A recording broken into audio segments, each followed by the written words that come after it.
If you've ever played the original Doom, you'll know all about the Doom clones that emulated its style in the early 90s.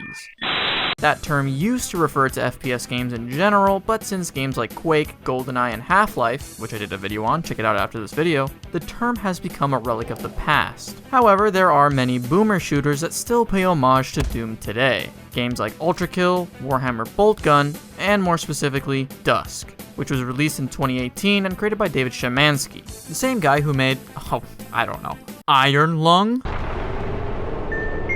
Dusk, however, is a fast-paced and chaotic shooter with many elements pulled straight out of the old retro FPS catalog, like the colored keycards from Doom and the grittiness of Blood. And although its tone is fairly dark, it also has this subtle self-aware humor sprinkled in, like the fact that throwing a bar of soap at enemies results in them exploding. But this video isn't about Dusk, or at least, not exactly. 3 years after its release, Dusk came out with a free DLC, a concept very rare to most modern publishers. The thing is, you can't access this DLC from your Steam store or library. Instead, you have to navigate to the file location and open the folder named Goodies. On the surface, it just seems like some early builds of Dusk and behind the scenes stuff. But then you come across a games folder. Opening it, there's a subfolder titled Down We Go. Inside of that, there's an exe file, and when you boot that up, it shows this. You know how I said Dusk's humor is subtle? Yeah, this one, not so much. Immediately, this jumped out to me as a bit of an homage to Windows 95 screensavers, which is a stark contrast to Dusk's title screen where we just see a murder scene. After looking through Szymanski's YouTube channel, I found that Down We Go was actually released back in 2014, originally posted on his blog and also itch.io, where you can still download it for free to this day. But I would still recommend supporting the creator by buying Dusk if you have the money. He describes the game as a gradual crescendo of manic action, mistrust, and face-bombing. So, basically EA. To be honest, it's pretty scuffed and clearly made as a small side project, but that's kinda why I love it. Alright, without further ado, we go down. Or go we down. Let's go down. To start us off, if I can click the start button, this random green wizard guy tells us the story of Digger, definitely not a self-insert, Dave. He was an archaeologist who one day found a magic shovel and used it to rid evil from the earth. When exploring a desert of pure concrete, he sensed a great evil below and dug down with righteous anger. Now finding himself in a dark cavern, he finds a mysterious firearm and scans his surroundings, transitioning us to the POV of Dave himself. Now we get that retro FPS look we were waiting for, and considering the 4:3 aspect ratio and extremely low poly textures, it feels like it came straight out of 1995. But the question is, how exactly is this different from other retro FPS games or those that emulate them? Well, right off the bat, this DLC does take quite a bit, if not direct inspiration, from the likes of Wolfenstein, in terms of its enclosed space and structure, even down to how you open the block doors. Although since it's not exactly bug-free, you can accidentally open doors through walls. Oh, what was that? Oh. But the key difference here is that this is a dungeon crawler, where there's a total of 30 procedurally generated floors, or at least it feels that way. After all, it was made by a bunch of drunken monkeys. Their words, not mine. And because the wizard mentioned you have that magic shovel handy, there's no need to find an exit. Instead, you just wait for it to charge to 100%, conveyed by that little exclamation point, then press enter, and down we go. As soon as you spawn in, you get a small tutorial. Basically, the magic shovel you wield isn't just for digging. It can also be used as a projectile weapon. It also works as a brief light when you're in a pinch. In addition, you also have that firearm equipped. But it's not just a normal firearm, it's the John Cena gun. Get it? Because you can't see it. You can upgrade the gun using a part. Again, their word for it, not mine. The upgrade is for one of 3 stats: damage, accuracy, or fire speed. You can go the Pokemon route where you put all your eggs in one basket, but I'd still recommend upgrading other stats like accuracy, since even though the first shot is always 100% accurate, if you upgrade the fire speed without it, the recoil on this thing is about as good as the Negev from CS. Combine that with the fact that you don't get a crosshair unless you happen to pick up a laser sight, it's probably better to mostly use the shovel early game. But now, onto the player stats, which are laid out at the bottom of the screen. Health is your health, don't think that needs much explaining. but food affects your movement speed and goes down by 10 every time you dig deeper. Mana is your gun's max ammo capacity that replenishes once you reload, and torch is the amount of light you have in front of you that slowly depletes over time. To replenish these, you could find items that spawn on the floor or through defeating enemies. Honestly, it really comes down to RNG, but you can control what drops more by using the correct weapon. Beating enemies with your gun usually drops health or gold, but using your shovel, they can drop fruits or torches. But I bet you're wondering what keys and gold unlock, huh? Well, on each level, there are a few doors with keyholes that usually open up more of the level to you so you can find additional items and upgrades. But keys are a pretty rare drop, so make sure to save them for when you absolutely need them, because sometimes you get doors that either lead to dead ends or, even more frustrating, areas you've already been to. Let's open it. Those moments are pretty much on you, so it's good to remember where you explored. Although you might not be able to explore everything once you hit one of these paywalls. Sure, there's gold you could pick up on the floor and maybe after beating enemies with your gun, but most of the time those are either 1 or 10 gold each, and looking at the prices of the doors, it might take you a while. You'll have to wait till around the middle layers to start earning the big bucks. Alright, enough about the mechanics. Let me show you one of the main reasons why I decided to make this video in the first place. The soundtrack. Now you're probably thinking, we already heard the soundtrack, it's just a bunch of beeps and boops. And while yes, there are plenty of beeps and boops, there are also many bops.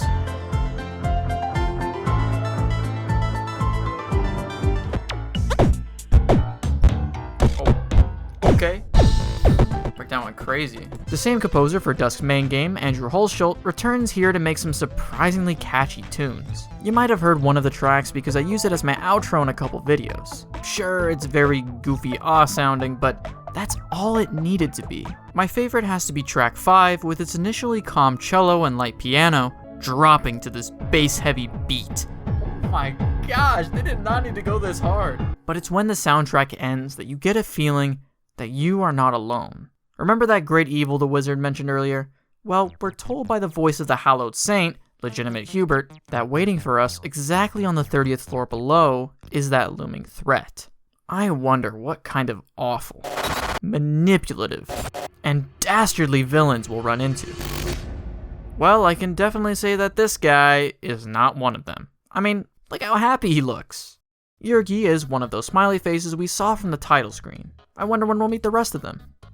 Anyway, he welcomes us to the Love Shack, a little old place where we can get together. Apparently, King Harold the Frugal had this entire cavern built for his wife, Grilda the Chaste, so she could store her collection of shirtless men.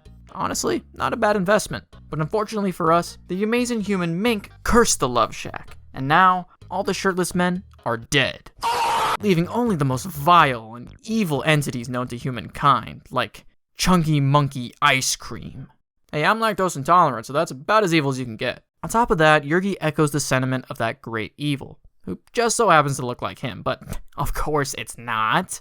It's another smiley face named Bob. In order to defeat him, we need to find a weapon called the Super Omega 3000 Blaster Annihilator Rifle Pseudo-Laser Gun version 2, or Tusso 3 Kabarl Pika V2 for short. But for the sake of my brain cells, we're just gonna call it G. Its parts were scattered around the cavern, and there's little chance we'll even find it. Huh.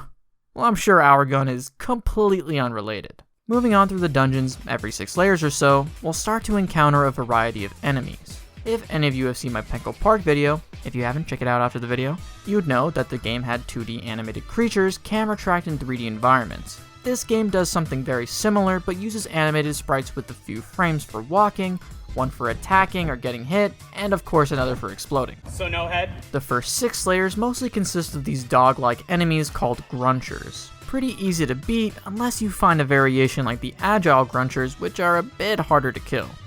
Whoa! What? Alright. Additionally, you'll find the Archers, longer range enemies that shoot an arrow at you every second or so. These guys don't get too annoying until you get to their evolved form, the inexplicable Akimbo Archers. This is where you'll learn quickly that to avoid getting hit, you'll have to dodge. These guys fire 2 to 3 arrows a second and can overwhelm you with the numbers game if you're not careful. And being careful is a big part of this game, as enemies can surprise you by popping up from behind doors. La la. But there's really nothing else that can surprise you here. See? Moving on to the next 2 layers. Oh, Gotta stop doing that, Wait a minute. That isn't Yurgi. It's Bob, his evil doppelganger. You can tell from his evil red hair. I like it cut, G. He yaps on about how strong his teeth are before telling us to head back the way we came. We, of course, listen to his advice and move further down to floors 7 through 9. Here you'll encounter the evil pacifist monks. I mean, I would call it an oxymoron, but they don't actually attack you at all and instead just take the hits. Oh, jeez. Other than that, there are other variations of the Gruncher, like Puny Gruncher, who seems to be the same size as the rest, but the amount of enemies that spawn in are getting a little higher. This gets more abundant from layers 10 through 16, when you'll... Come on! Oh, it's just Yurgi. He reiterates that Bob and his henchmen and henchwomen are quite the foes and shouldn't be taken lightly. Luckily, this middle part of the cavern is where we can collect pumpkins. What do we get to use those for? Well, it's complicated and very mystical and traditional. Look, it doesn't matter. Yurgi wants them, so we get them for him. While finding the occasional Halloween decoration, there seems to be a whole lot of traps. These traps appear on earlier levels, but not quite to this level of frequency. When you step over one of them, it does about 10 damage to you.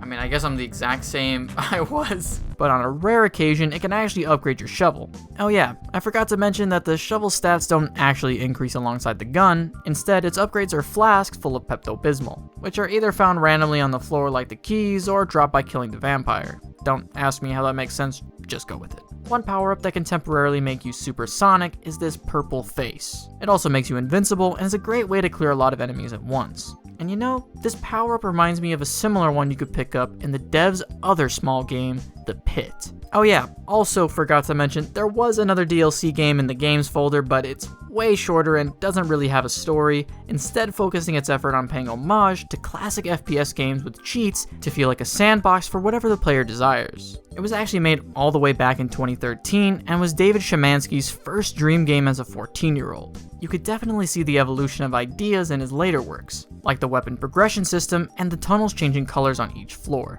The Pit has a more claustrophobic feel with its low ceiling, almost like you're in tight tunnels trying to escape prison. Also, the enemies look very cold and industrial to fit that theme. In comparison, the enemies in Down We Go feel a bit more quirky and random, like the unholy light bulbs. These things dim all the light around you when they're near. Another annoying enemy you'll find are the spirits, which teleport in and out of your view, so it's often a guessing game where they'll show up next. Speaking of showing up next, yet another smiley face appears. This time, it's Sal, a gamer girl with bright pink hair.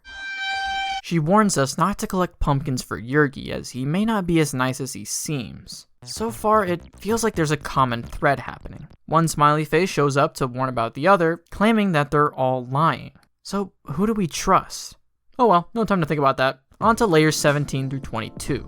Around this area is where you'll earn enough gold to get past the paywalls. Once you open the vault, there's a chance to get a white burger, or whatever this thing is, that reveals all the hidden walls on every subsequent level with the seizure-inducing glow. Another item you find in the vault is a white rocket, which gives you exploding bullets, a perma boost to your damage, as well as a slight change to the exploding animation. I only got that power up in the later levels, but it would have been helpful earlier against the Gruncher 2.0. These guys are bulkier versions of the Grungers and do a bit more damage, but when it's a 1v1, they're pretty slow and easy to avoid. Luckily, we're not slow at all. Oh look, here comes Yurgi to reassure us that he's been helping us throughout our entire journey, even if we didn't see it. And you know what? I believe in Yurgi. He might look like a deranged serial killer, but I trust him, unlike Bob, who tells me to quit the game. What are you, my dad? Then he has the gall to tell us to find a pumpkin shredder to get rid of those pumpkins we worked so hard to collect? I don't think so, bud. Oh, what's it? Well, I didn't mean to pick that up, but we'll just say we didn't find it. From layers 23 to 29, this is where the game gets tough. I mean, I probably died more than a few times, which luckily doesn't force you to start over like a normal roguelike would. Instead, it just decreases your stats by a small amount and brings you back right where you left off. Down here, you'll encounter the Mystic Waffle, which I legit thought was a Minecraft jukebox. If it hits you, your entire world will get turned upside down. Luckily, I picked up a white clock from the paywall that gave me the passive ability to slow down time when I'm hurt. Honestly, it's probably my least favorite of the power-ups because it just makes the shovel attacks feel sluggish. But one of the most powerful enemies in these layers has to be Giant Lips, a faster version of the already deadly Gruncher 2.0. However, he is a bit shy sometimes. You gonna go or? Right. Funny enough, I could say the same thing about Mary, Queen of the Scots, as she politely refrains from using her double Uzis. Not my queen. Tell you that much. When she does shoot, though, her spread is hard to escape.